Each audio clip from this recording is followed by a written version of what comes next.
Ah, si estás ahí. Yo estaba buscándote por aquí. Estoy aquí. Bueno, va a hablar sobre el tratamiento secuencial en el cáncer de próstata refractario a la castración. Está con nosotros también por aquí Laura Basterrechea, que luego pues estará acompañando un poco la moderación de si hay preguntas, que espero que haya.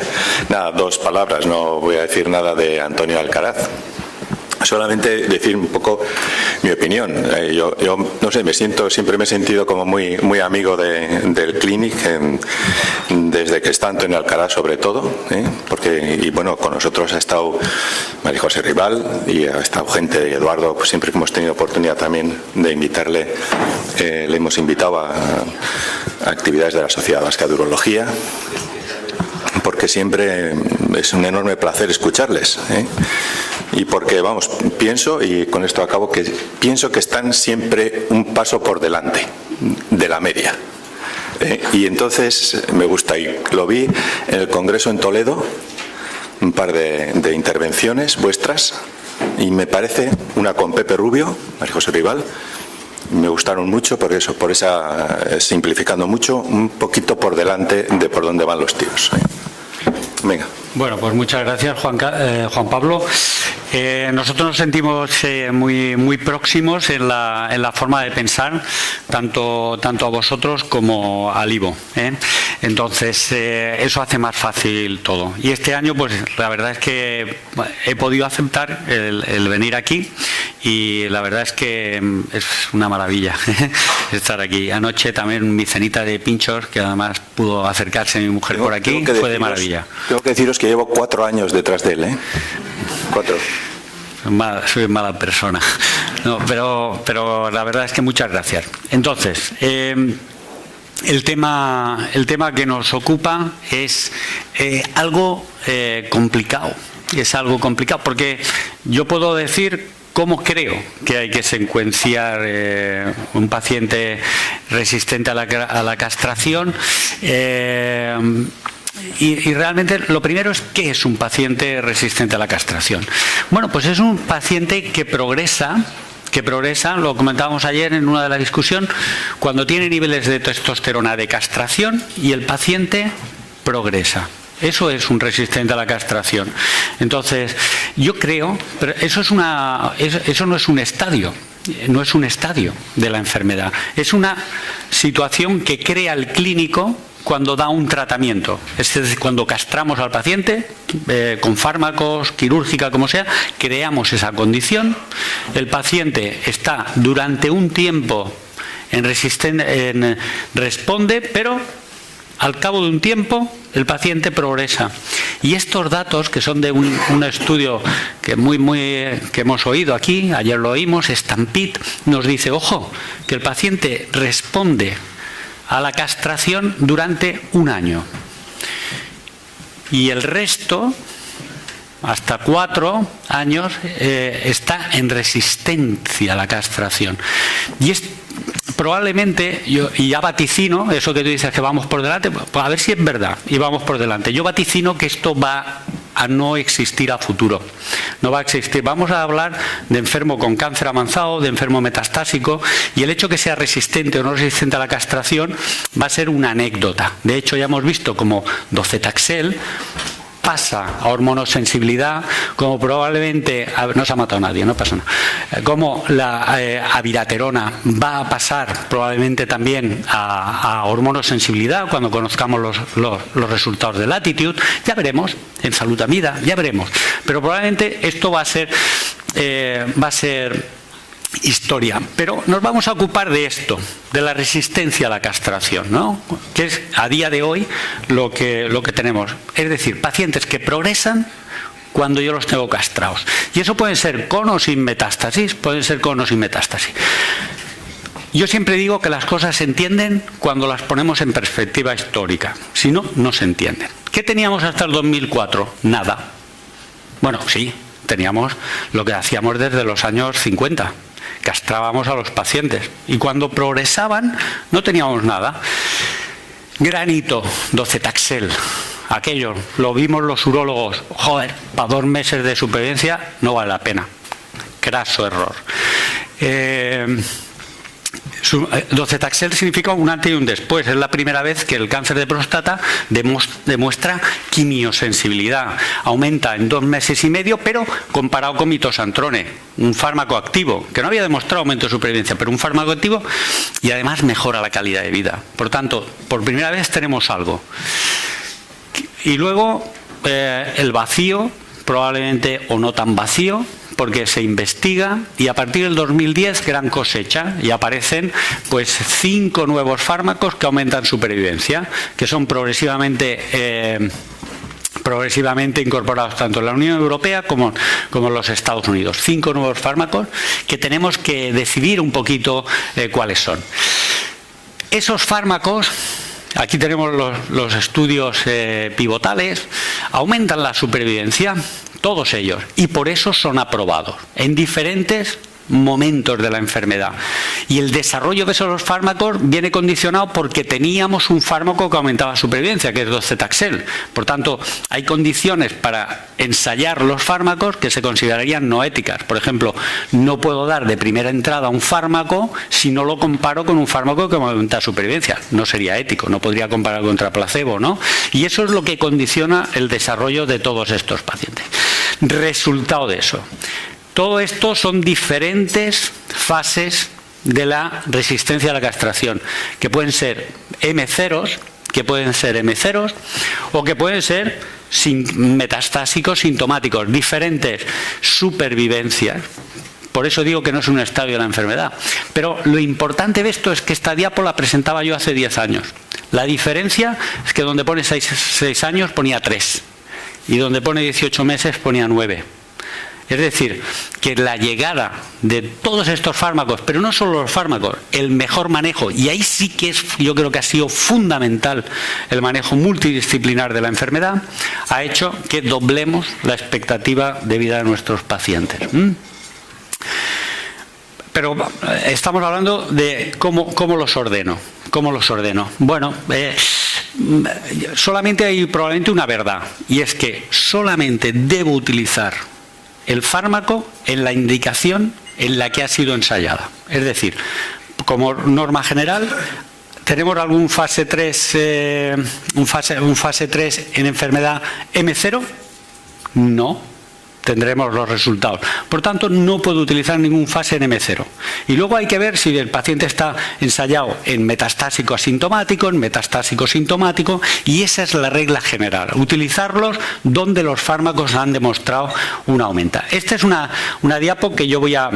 Que se populariza. Yo creo que esta es una diapo que la saca Janssen en su promoción, pero que luego todo el mundo más o menos las hemos adoptado. ¿Qué es lo que tenemos? Tenemos enfermos que hacemos un tratamiento local. A grosso modo, en nuestro medio solamente hay un 5% de metastásicos de entrada. En nuestro medio hay un 5%. Esos son los datos que disponemos. La inmensa mayoría o tienen localizados o tienen localmente avanzados. Los tratamos. Grosso modo, el 30% progresan. En algún momento de esa progresión de PSA nos ponemos nerviosos y hacemos un bloqueo hormonal. Raramente esperamos a que sean metastásicos. ¿Eso qué hace? Que cuando el paciente deja de responder al tratamiento hormonal, se nos genera una condición que ha progresado por PSA, pero que no tiene metástasis. Esto en nuestro medio es el 60-70% de los resistentes a la castración, sin metástasis. ¿Qué teníamos? Pues teníamos esto. Teníamos la quimioterapia, el docetaxel, y pongo sintomáticos. Bueno, de hecho, el docetaxel, los 2 estudios pivotales incluían sintomáticos y no sintomáticos, pero como había un solo fármaco, se solía reservar para el enfermo sintomático. Eso es lo que teníamos antes. Luego, ¿qué pasa? Bueno, se crean 2 situaciones más. Había dicho que no se podían probar los fármacos así como así. ¿Por qué? Porque aquí teníamos un fármaco que aumentaba supervivencia. Entonces, ¿dónde se ensayan los nuevos fármacos? Se ensayan a la progresión de docetaxel. Y tenemos una serie de fármacos que ahora veremos que demuestran supervivencia. Y cuando esos fármacos demuestran supervivencia post-docetaxel, ¿qué se va? Bueno, pues vamos a ver si esos fármacos que ya sé que aumentan supervivencia también son efectivos un poquito antes, es decir, cuando no tienen síntomas.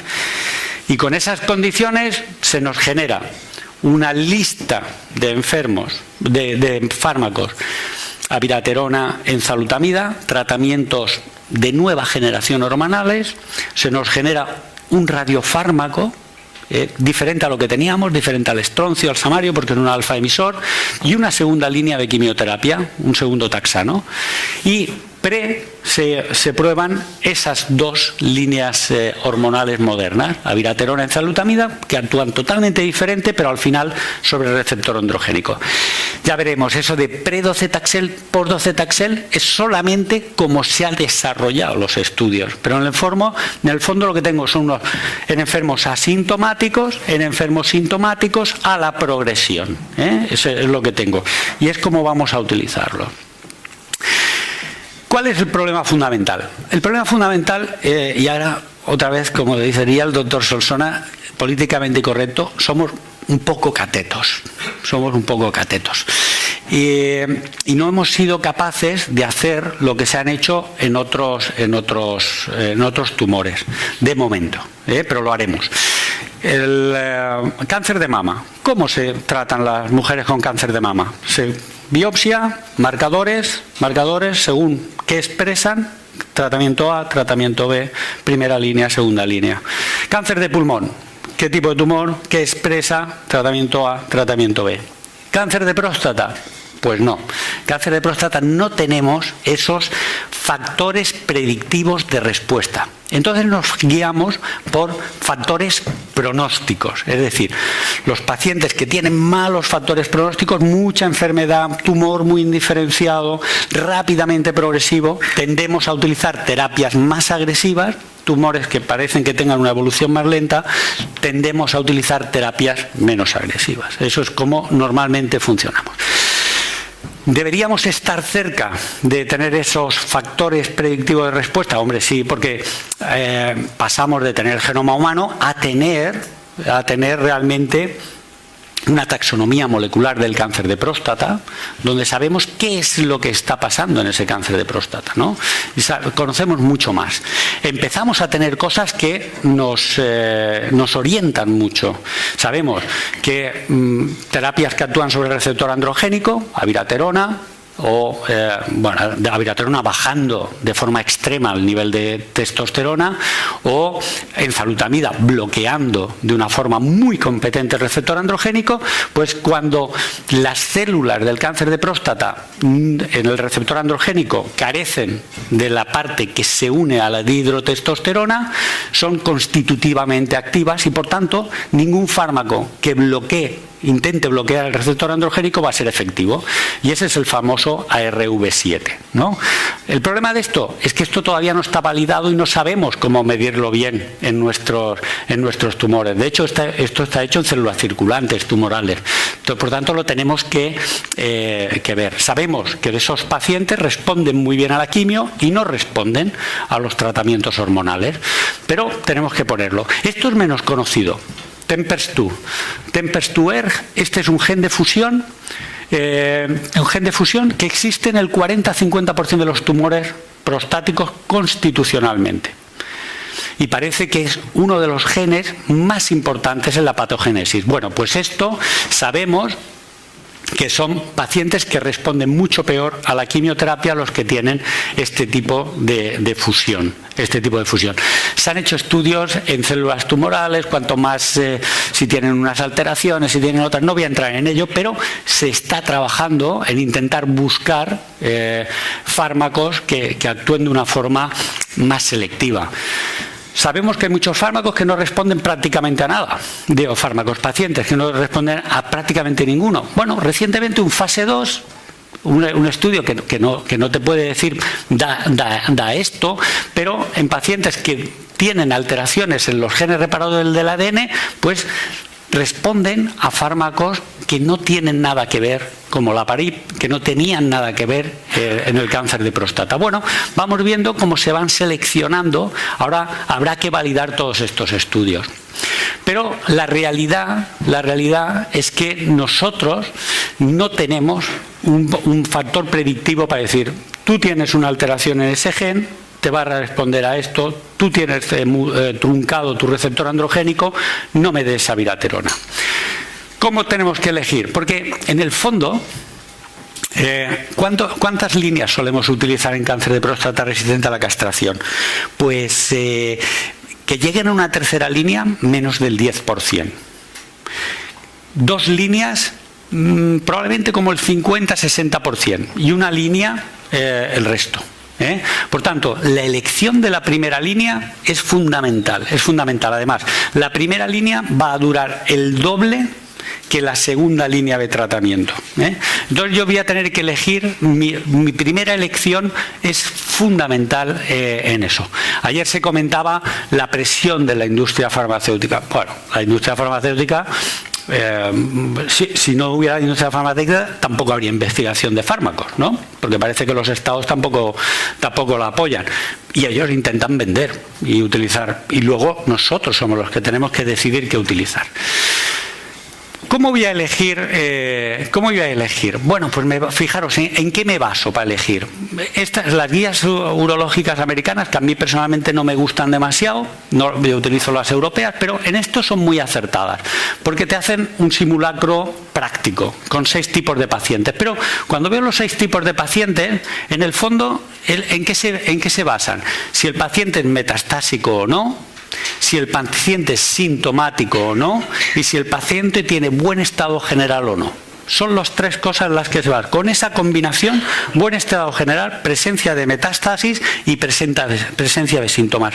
Con esas 3, ellos generan 6 tipos de pacientes, pero en el fondo son pacientes sin síntomas y sin metástasis, pacientes con metástasis pero sin síntomas y pacientes con síntomas o con características de agresividad.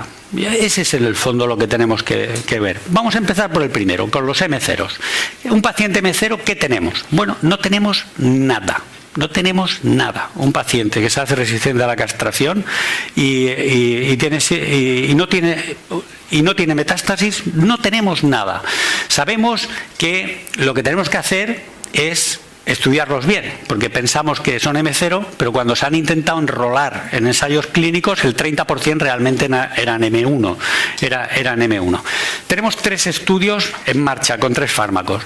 Uno con enzalutamida, otro con ARN-509, que se va a llamar apalutamida, es otra enzalutamida que parece que no pasa la barrera hematoencefálica y puede tener alguna ventaja. Y el otro es el ODM-201, un fármaco de Bayer. ¿Cuál es la realidad del paciente M1? El M0 no tenemos nada. M1, tengo metástasis y soy resistente a la castración. Bueno, la realidad es esta. La mayoría de los enfermos se va a tratar con AVI o con ENZA. No tenemos muy bien definido qué es mejor, no conocemos la secuencia buena y no tenemos esos marcadores biológicos. Pero la realidad es que el 80% de los pacientes se van a tratar con abiraterona o enzalutamida. ¿Por qué? ¿Por qué? Porque yo tengo varias opciones, abiraterona, enzalutamida, docetaxel, y resulta que las 3 son eficaces y que hay una más tóxica, que es docetaxel. Por tanto, prefieres utilizar a igualdad de eficacia la menos tóxica. Ese es el razonamiento general en ausencia de marcadores predictivos de respuesta. Eso es como actúa. Y ahí hay matices. A ese pensamiento general depende mucho también de la agresividad de la enfermedad. ¿Por qué? Y ayer lo comenté por la tarde, así un poquito de pasada. Porque yo quiero poder ofrecer a mi paciente, en general, fíjate que hay o ataco el receptor androgénico de alguna forma, o voy a una quimioterapia citotóxica donde el receptor androgénico no tiene tanto que ver. Mi idea, y la idea de todos nosotros, debería ser intentar ofrecer los 2 tratamientos al paciente, ¿no? En una idea de poblaciones competitivas. Si yo trato mucho la parte hormonal dependiente, probablemente la hormonal independiente me crece, y ahí tengo que utilizar un tratamiento citotóxico para intentar controlar esa población. Esa sería la idea general. Si yo tengo una enfermedad muy agresiva, donde supongo más desarrollada esa parte hormono independiente, probablemente prefiero empezar con una terapia citotóxica, por mucho efecto secundario que tenga, que tampoco es tanto, porque si el paciente se me deteriora, probablemente ya no llego a hacer un tratamiento con docetaxel y le estoy negando al paciente un tratamiento. Ese es un poco. Esto ya hemos dicho que es una división artificial y que nos debemos olvidar. Pacientes, a esa idea que digo yo, el 80-90% de los pacientes van a ser tratados con abiraterona enzalutamida, ¿qué nos dicen las guías clínicas? Pues bueno, las guías clínicas pues están con nosotros, ¿eh? Te colocan como, por ejemplo, estas americanas, te colocan la abiraterona, la enzalutamida como mayor evidencia y te dejan en el asintomático, y te dejan el docetaxel como otra opción.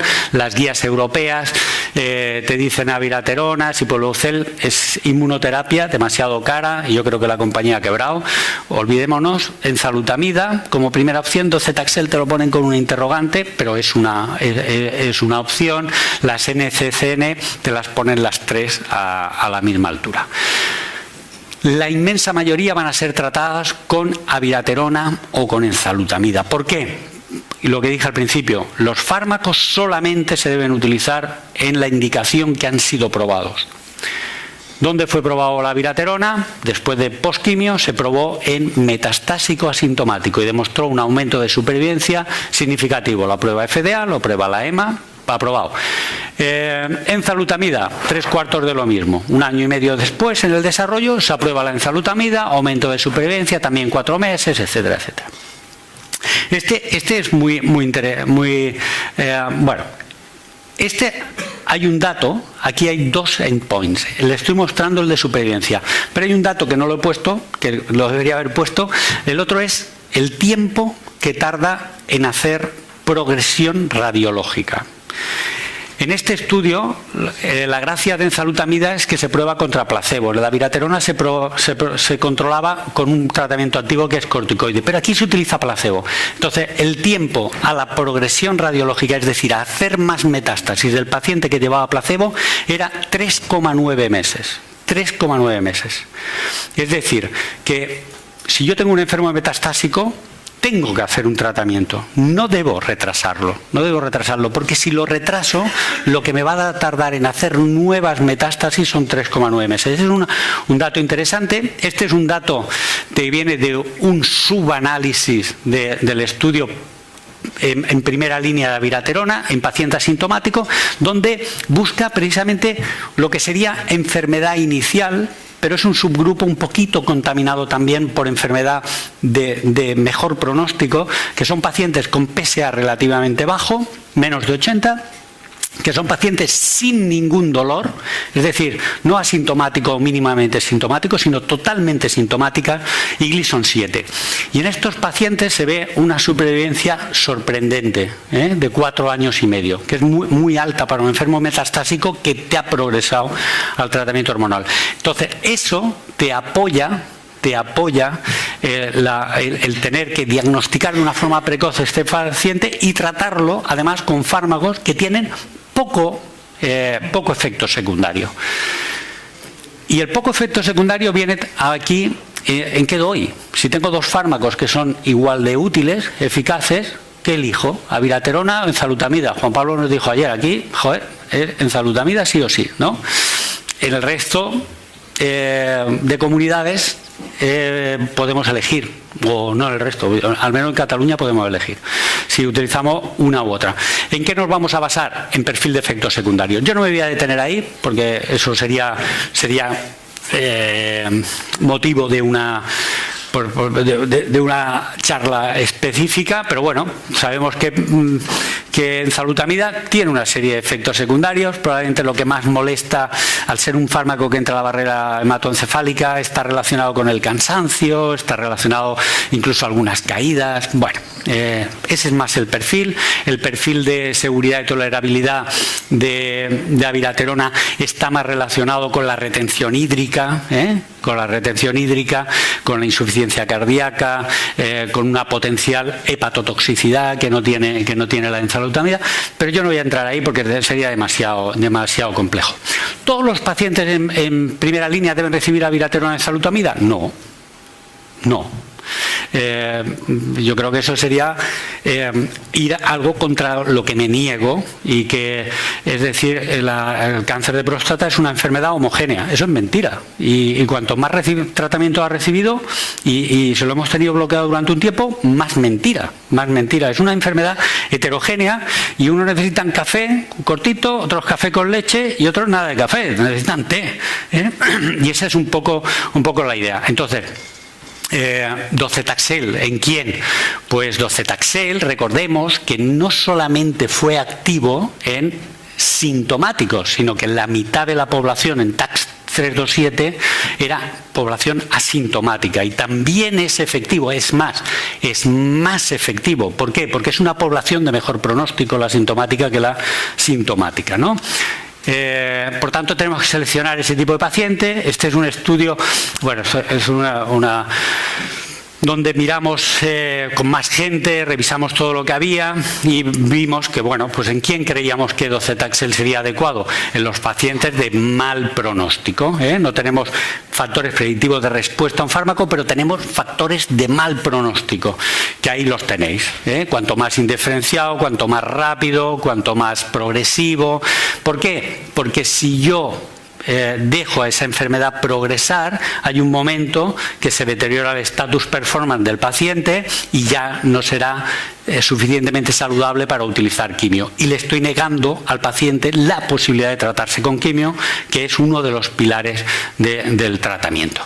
Entonces, en la práctica, hombre, un paciente que te ha respondido mal al tratamiento hormonal en fase hormonosensible, poco vas a esperar por más que fuerces en la supresión androgénica, ¿no?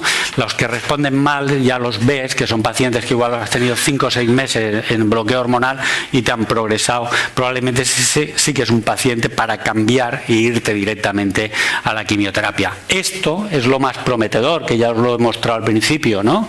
Realmente ir a buscar esos marcadores que son los que nos tendrían que orientar. Eso ya lo he dicho. Pacientes sintomáticos. ¿Cuál es el estándar del paciente sintomático? El paciente sintomático, el estándar es docetaxel. El paciente metastásico con dolor, el estándar de manejo es docetaxel, porque es un paciente de más riesgo, Un paciente sintomático tiene peor pronóstico, y tengo que intentar utilizar en ese momento un fármaco que puede que, si no, pierda la oportunidad de utilizarlo. Y además, eso es lo que yo estoy temiendo, que no me pase de un status performance bueno a un status performance malo, donde ya probablemente me quedo prácticamente sin armas, y donde probablemente poco más allá del radio puedo utilizar el radio, que es un maravilloso fármaco que aumenta supervivencia, Lo que habíamos comentado del TAX 327. ¿Qué pasa? Igual que decíamos, paciente asintomático mayoritariamente abiraterona enzalutamida, hay como un 20% de pacientes que deberían ir a docetaxel directamente. Paciente sintomático, docetaxel, pero también hay un porcentaje de pacientes que no pueden recibir docetaxel por su estado general de salud, ¿no? Mal estado general. Comentamos con el oncólogo, ¿lo ves para recibir quimio? Que parece que es lo que deberíamos darle, porque tiene síntomas. Pues no veo paciente para poder recibir quimio. Entonces sí que tienes opciones, y las opciones pasan de nuevo por tratamiento hormonal, abiraterona o enzalutamida, o de nuevo el radio. El radio vemos cómo va ocupando lugares interesantes. En pacientes frágiles, ese concepto de status performance 2 ya no puede recibir ningún tipo de tratamiento activo. Bueno, hay algunos trabajos que lo ponen en duda, incluyendo hasta el docetaxel. Luego, si queréis, discutimos de lo del docetaxel semanal o bisemanal. Bueno, lo que está demostrado que es activo es cada 3 semanas.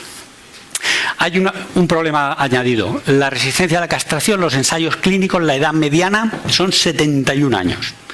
Cuando coges todos los pivotales, te sale esa edad mediana.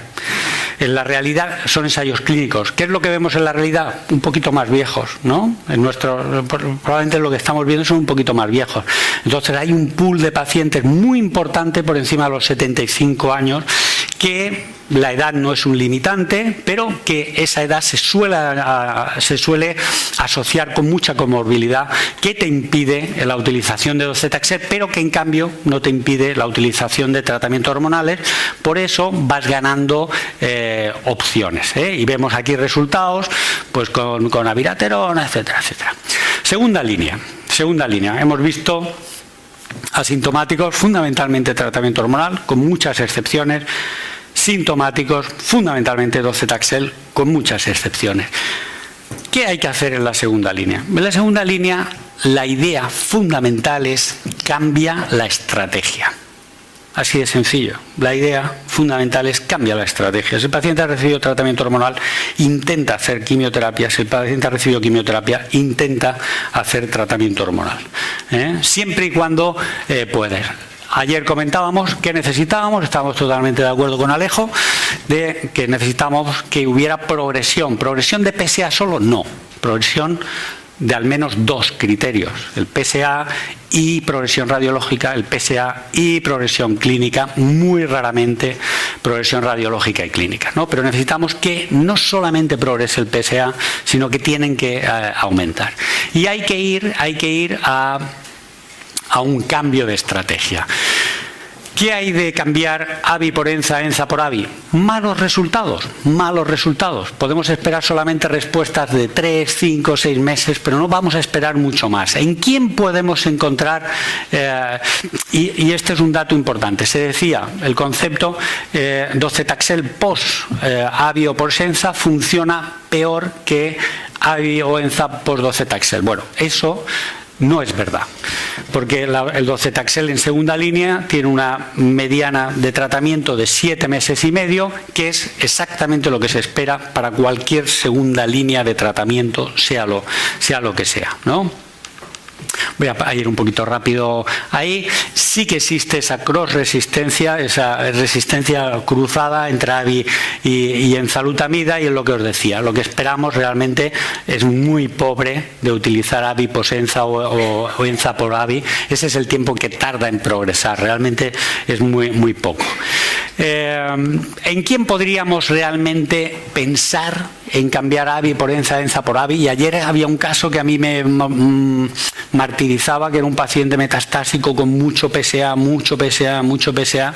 que estaba indicando que el receptor androgénico estaba muy activado. Pues mira, donde tendría un poquito de sentido podría ser enfermos que han respondido mucho tiempo a un tratamiento con abiraterona, pero no la mediana del ensayo, que son 15 meses, sino pacientes que están por encima de 2 años de respuesta y que te expresan mucho PSA.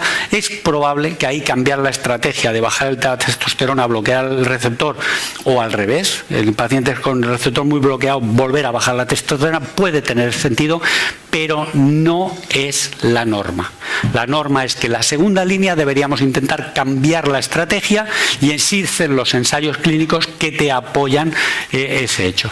Mi conclusión es esta, que es muy pobre, como conclusión es muy pobre, que es intentar utilizar la droga adecuada en el tiempo adecuado para el paciente adecuado. Eso sí que es importante, Cada paciente, y a veces en duda de dos drogas, pues exponle los datos que tienes y el perfil de efectos secundarios, y que el paciente te diga qué queremos. En general, síntomas,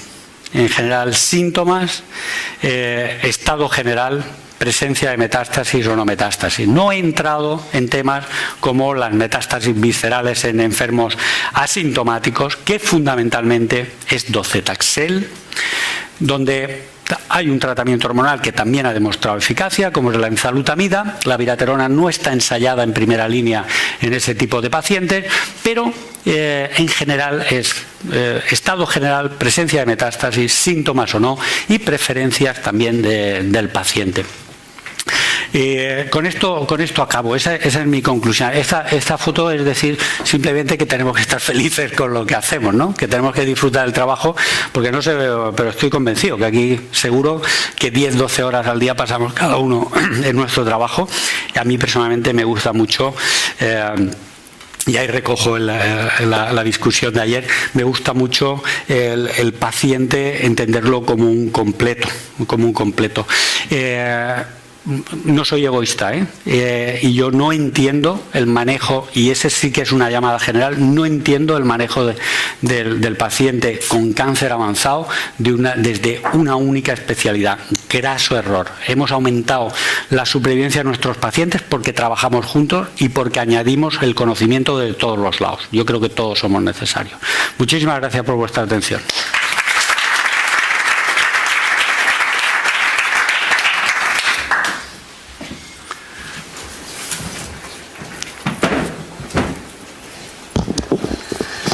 Muchas gracias, Antonio, por esta presentación que ha estado muy bien. La verdad es que has hecho un repaso de todo y no sé si alguien, mira, ya se animan por ahí atrás a hacer alguna pregunta.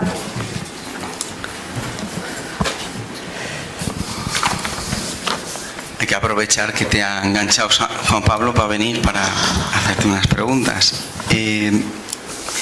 Ayer hubo un caso porque todos cuando jugamos a la segunda línea tenemos miedo que se nos escape el paciente y no sea capaz de recibir una segunda línea, sobre todo cuando esa línea es la quimio, ¿vale? Entonces, yo estoy completamente conocedor y de acuerdo con los criterios del Working Group 3 de que debe haber, como acabas de decir, 2 sumas de progresiones para cambiar la línea de tratamiento.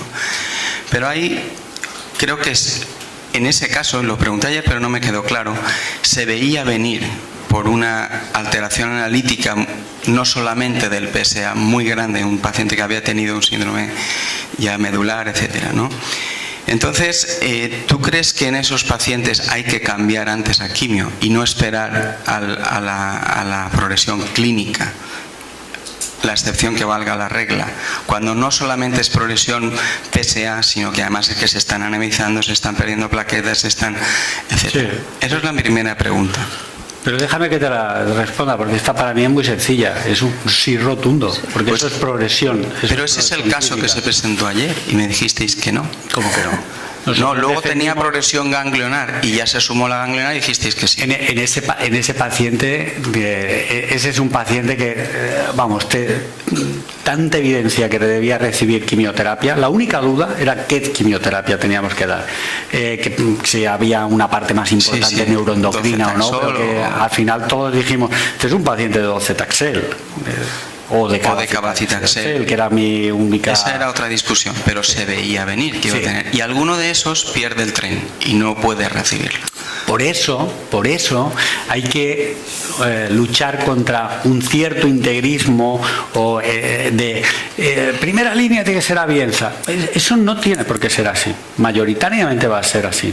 Pero el cáncer de próstata es heterogéneo y hay pacientes que los ves venir, que tienen una serie de características de mal pronóstico, que además se te van a deteriorar en pocos meses, se van a deteriorar su estado general y ya no vas a poder utilizar una herramienta que podía haberles dado un montón de tiempo libre de progresión. Entonces, por eso es importante barajar esos factores pronósticos. Vale. La segunda pregunta es cambio de tercio completamente.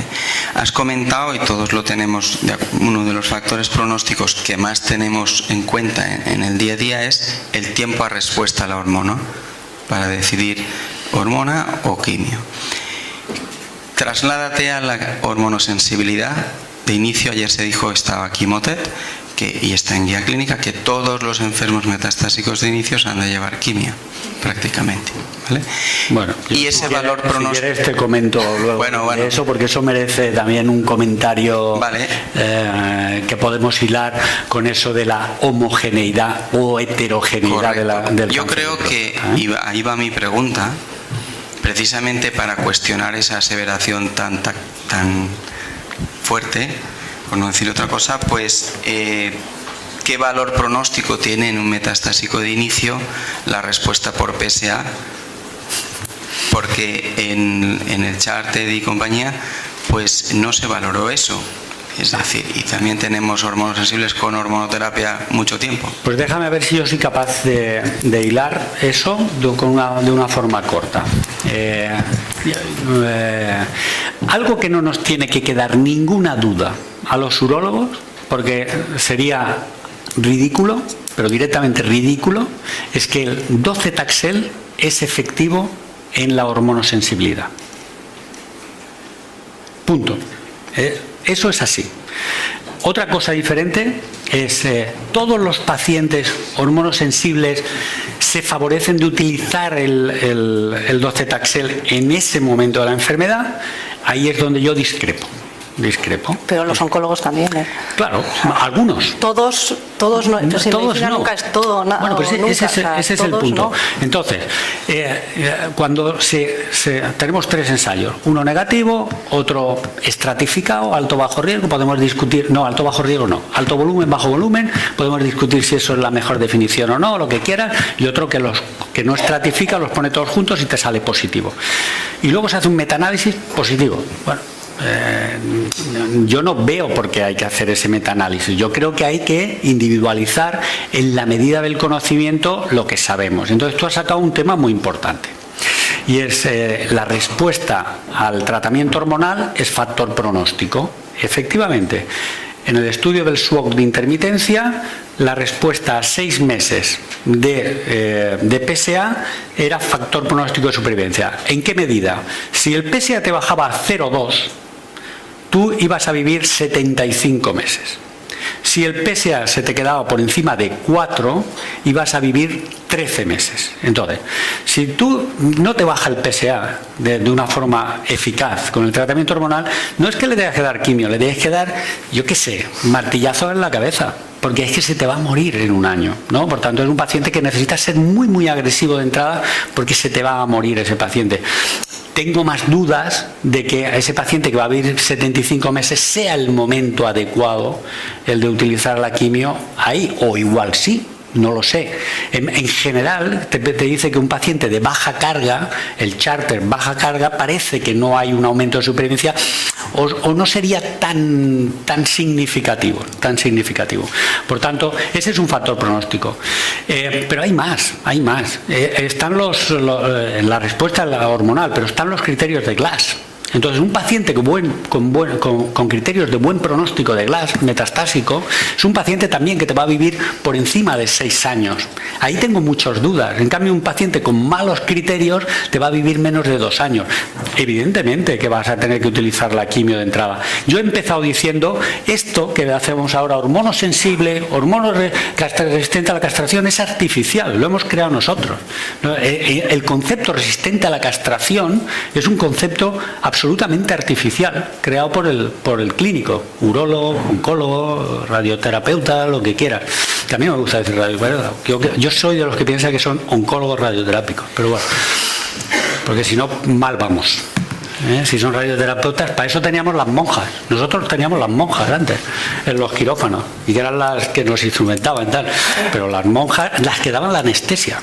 Yo había ido a algún quirófano que daban anestesia, o sea que ya mal vamos. A ver, Juan. Sí. Yo quería hacer una pregunta. ¿Una mayor esclerosis en unas lesiones no de droga puede indicar estabilidad o se puede considerar progresión? Yo creo muy poco en las variaciones, en esas variaciones sutiles, porque realmente te pueden orientar, pero una mayor esclerosis puede ser incluso una mayor respuesta, ¿no? Eso es lo que interpretamos. Pero bueno, en la realidad tú lo que te tienes que basar es por lo que te dicen los ensayos clínicos. Los ensayos clínicos te dicen que si tienes 2 metástasis más, considéralo progresión, excepto en algunos fármacos que pueden tener fenómeno FLAIR, que te exigen que pasen 3 meses para que tengan esos dos metástasis de más. Entonces yo prefiero adherirme a eso, aunque yo me pongo muy contento si cuando vosotros nos decís, oye, estas metástasis se han esclerosado, o en un escenario totalmente diferente, con los inhibidores de tirosinquinasa, cuando ves que la metástasis está igual, pero que ha perdido densidad y que aquello ya no parece tan sólido. Y bueno, también sabemos que probablemente eso es respuesta, aunque no se adhiera a los criterios RECIST ni nada por el estilo. Sí, porque a veces una mayor esclerosis lo que te está indicando es una reparación del hueso, porque además la esclerosis que vemos en el carcinoma de próstata no son células tumorales, es la actividad osteoblástica reactiva hacia unas lesiones tumorales que están ahí que no las estamos viendo. Y además, más todavía cuando hacemos gamografía con tecnecio, ¿no? Todavía más, que a veces ves esas reacciones que no es que tengas más metástasis, sí, el efecto llamarada, una reacción osteoblástica a la metástasis o a la curación. ¿Y los fármacos que estáis dando actúan también, modifican un poco todas esas lesiones en el hueso de alguna forma? ¿Las estabilizan con más esclerosis, con estabilidad? No hay nada. Lo desconozco, lo único que sí que parece verdad es que la única forma real de poder medir si tienes respuesta o no respuesta es mediante resonancia magnética, incluso en las lesiones óseas. Ves a veces pues la captación, ves la resonancia magnética, ves cómo ha crecido la lesión, o te dicen, mira, esta lesión se ha disminuido y tiene ahora la mitad de tamaño. Parece que la resonancia magnética sería lo mejor colocado, pero ahí nos encontramos con la limitación de resonancias magnéticas, ¿no? Nosotros que tenemos unos radiólogos de la hostia, pero le dicen, Antonio, es que no podemos hacer más resonancias magnéticas, o sea, que apáñate con lo que puedas. La resonancia que también tenemos muy buenos radiólogos como él, pero también tampoco llegan a todo. Sí, la resonancia de cuerpo entero, si algo también, aparte de tener una estratificación en una única prueba, lo bueno también que tiene, o las esperanzas que tiene, es la monitorización de la respuesta a través del ADC y de la cuantificación del ADC de las lesiones óseas o ganglionares, ¿no? O sea, eso es también la esperanza que se ha puesto ahí, porque en la próstata no hay un marcador que no sea el PSA que tenéis, pero el PSA te marca una parte de la enfermedad, y aquí más todavía. Aquí, cuanto más líneas terapéuticas, más parte de la enfermedad te marca, y la otra parte, ayer comentábamos, ¿no? Hay estudios de biopsias seriados que ves como las características neuroendocrinas del tumor van aumentando conforme más líneas terapéuticas haces. Tú cuanto más bloqueas hormonalmente con abiraterona, con enzalutamida, más características neuroendocrinas van apareciendo en el tumor. Entonces va cambiando, va mutando. Y luego el carcinoma de próstata, como es un carcinoma también hipervascular, la disminución de la vascularización se puede considerar también como una buena respuesta, como cuando se utilizan los angiogénicos. Yo no me atrevería tanto, tampoco. Y el carcinoma de próstata no es tan angiogénico como el carcinoma de células renales, que básicamente es un tumor, especialmente de células claras, dirigido por VEGF, por el factor de crecimiento vascular. No lo utilizaría yo. Ni eso ni lo de la esclerosis al final nos ayuda, pero no, con eso no cambiamos. La toma de decisión no va en función de la esclerosis, porque muchas veces no sabemos si es progresión o entonces tiene que haber otra cosa. La clínica es lo que yo creo que a veces, en función de los síntomas y con lo que vosotros nos decís del hueso, pues con eso, pero solo por eso no. En los tumores urotileares sí que hemos visto de repente unas lesiones esclerosas que están apareciendo, diciendo está ahora respondiendo bien a unas lesiones que no las veíamos que eran líticas, y el hueso está reparándose. O sea que la aparición de lesiones es un criterio de curación. La respuesta, vamos. Al menos tú lo que esperas en el manejo clínico es que no te progrese. Tú, mientras no te progrese, vas a mantener un tratamiento, y cuanto más tiempo lo tengas, pues más va a vivir el paciente, ¿no? ¿Más preguntas? Bueno, si nadie se anima, yo alguna pregunta sí que un poco lo que comentabas, claro, lo más difícil al principio, o sea, al final de todo es categorizar bien en lo de si tienes síntomas o no y el buen estado general, que al final eso nos pasa con todos los pacientes y es lo más difícil, que parece a priori como muy sencillo, pero es lo más difícil y es lo fundamental para que el paciente llegue a la segunda y tercera línea. Vosotros, tanto en el comité o en el día a día, ¿tenéis algo estandarizado o se hace algo de alguna forma para que todos, porque al final presentamos los pacientes en el comité y dices, está asintomático ya, pero está asintomático, igual está tomando un montón de medicamentos. O sea, hay cosas que hacemos por inercia que no lo decimos o que no somos conscientes de la importancia que tiene lo del buen estado general, que todo depende quién lo... Con qué ojos miremos al paciente, y eso es difícil. Mira, hay una... Fundamentalmente la sintomatología fundamentalmente es dolor.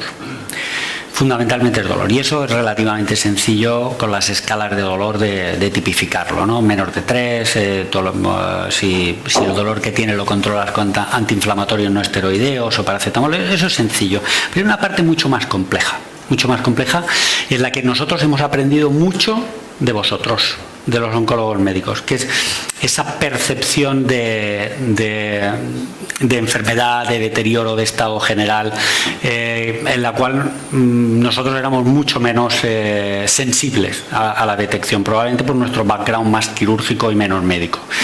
Pero que es importante, y donde el status performance no es suficientemente fino como para hilar ahí, ¿no? Entonces ahí sí que nosotros funcionamos con una cosa curiosa, donde el hecho de que, ya no porque sea urólogo, médico-oncólogo, porque lo pueden ver dos profesionales, tenemos una consulta compartida en el mismo día,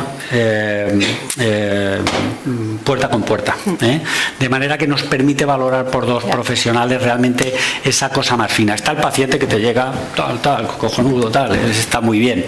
Está el que dice, tengo un poco de dolor, tal, pero ¿qué toma? No, veo con paracetamol, esto funciona. Vale, muy bien. Pero luego está ese paciente más de matiz, probablemente con alguna edad, con mucha comorbilidad, con mucho fármaco, donde ahí sí que para nosotros es fundamental el consejo en este caso de Begoña Mellado o de Óscar Rech, de uno de nuestros oncólogos médicos. Luego, otra parte también, alguna vez en el comité sí que hemos comentado los pacientes que están en fase M0, pero sí, el PSA va subiendo, igual lo que tiene son síntomas locales porque no han sido pacientes operados, sino que se han tratado con radioterapia o lo que sea. Entonces, cuando en esos pacientes vosotros tenéis alguna cosa, algún estudio, alguna cosa, o qué actitud tenéis, porque claro, en principio los medicamentos en los que hemos hablado no estarían indicados en esa situación. Vale, ese es uno de los, y es importante, y había incluso ayer que teníamos aquí a Moté, que es el chairman de las guías europeas de urología, de oncólogos radioterápicos y lo de los ancianos, pues ese es como si realmente era progresión clínica, la progresión local, porque se ponía como aparte, realmente nosotros no utilizamos los fármacos en ese paciente que progresa localmente, intentamos hacer un manejo local de la enfermedad. Otra cosa es cuando ya empiezan a haber adenopatías, entonces eso ya sí que lo consideramos, porque son los que están incluidos en los ensayos clínicos.